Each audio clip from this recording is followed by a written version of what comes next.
Welcome to Dishing Up Nutrition's Ask a Nutritionist podcast, brought to you by Nutritional Weight and Wellness. We're thrilled to be celebrating 20 years on air, discussing the connection between what you eat and how you feel, while sharing practical, real-life solutions for healthier living through balanced nutrition. Thank you for your support and listenership over the years. My name is Monica Haas. I am a registered and licensed dietitian. And today I'm going to be answering two questions from Dishing Up Nutrition listeners. So the first question is, in detoxing your home, are ceramic pots marketed as safe alternatives to nonstick Teflon pans? Safe. We also got a second question about cast iron cookware that I'm also going to address since it fits nicely. It reads, I see some cast iron pans are seasoned with vegetable oil. Is this a concern or doesn't that matter? These are great questions, so let's dig in.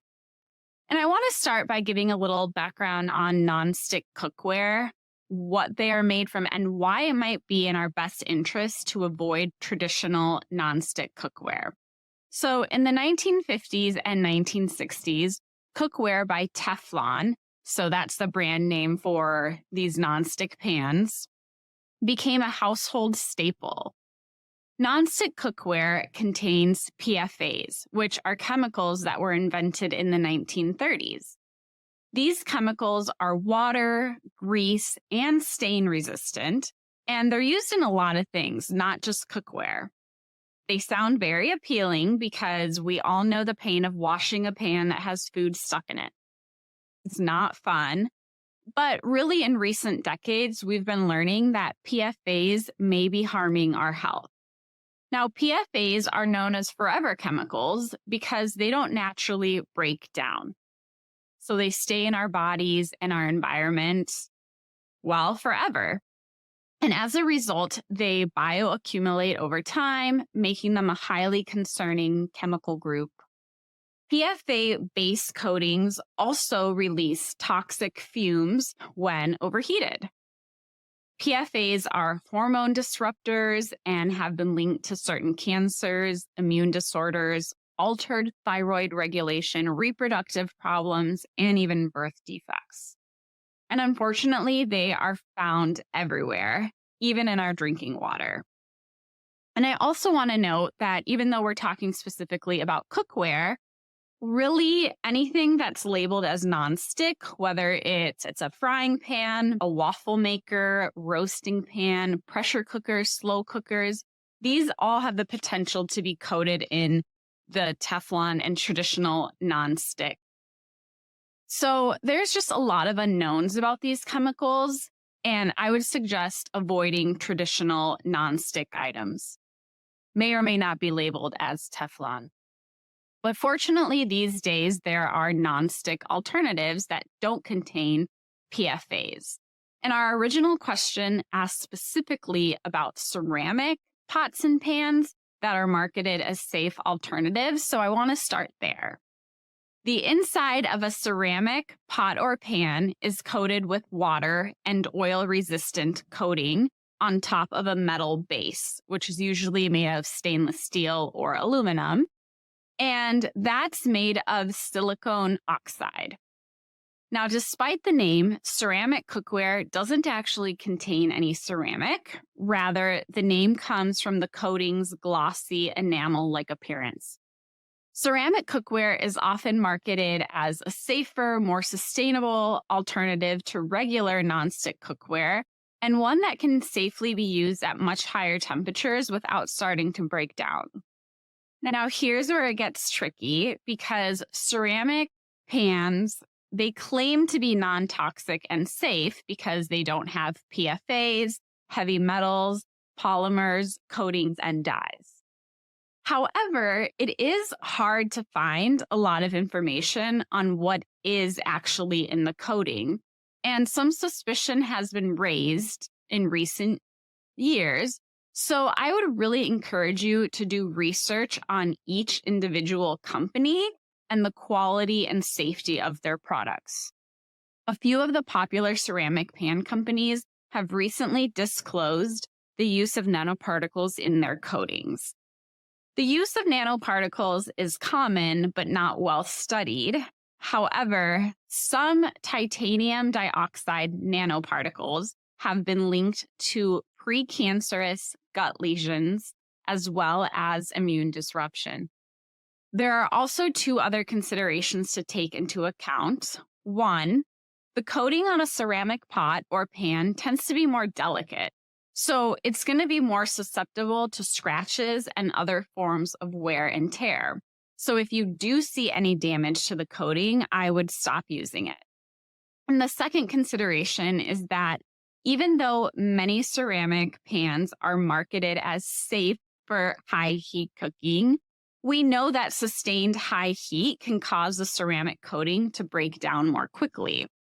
So I really wouldn't recommend using ceramic cookware for high heat or searing. And in full disclosure, I have ceramic cookware at home, but really in researching for this episode, I think I'm going to choose ceramic cookware when I really need something to be nonstick, like for making eggs.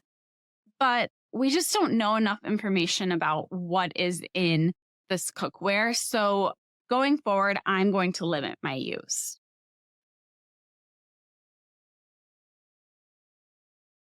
Thankfully, ceramic cookware isn't the only alternative.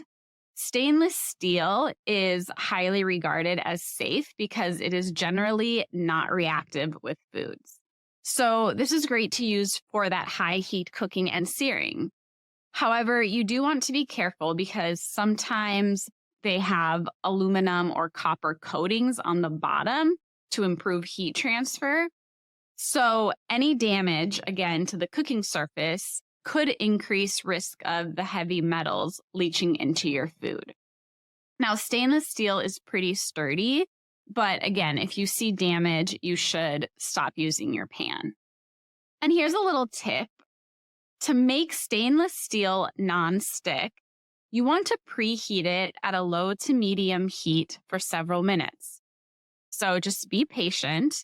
And then you're going to want to use a good amount of butter or avocado oil, coconut oil once the pan is hot. This will make it non-stick. But there is a learning curve to figuring out stainless steel cookware. But once you do, they are amazing and a favorite among a lot of cooking professionals and home cooks. So stainless steel would be a great alternative. Another option is tempered glass. This is produced for high temperature cooking as well and is very safe and non-toxic. However, glass can shatter, so you really have to be careful and follow the product recommendations if you're going to go this route. One other option is cast iron. So these are very durable pans that can go from stovetop to oven. And these are wonderful for creating that nice crust, for searing, browning meat, and cooking bacon. Now, they do take a little special care and attention, and generally you don't want to cook anything acidic in it, like tomato sauce. Now, cast iron will be naturally non-stick if, again, you use lower heat and plenty of avocado coconut oil. Now, cast iron retains heat very well, so if you heat it too high, food will actually stick.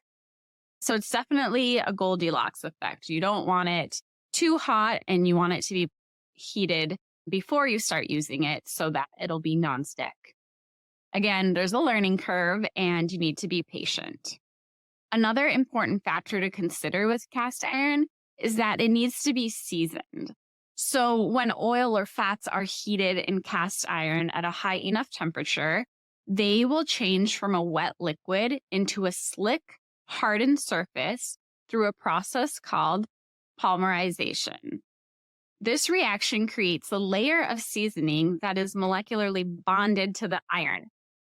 Okay, so that's a lot of science, but without this layer of carbonized oil, the iron cookware could corrode and rust due to the oxygen and moisture in the air and in our cooking.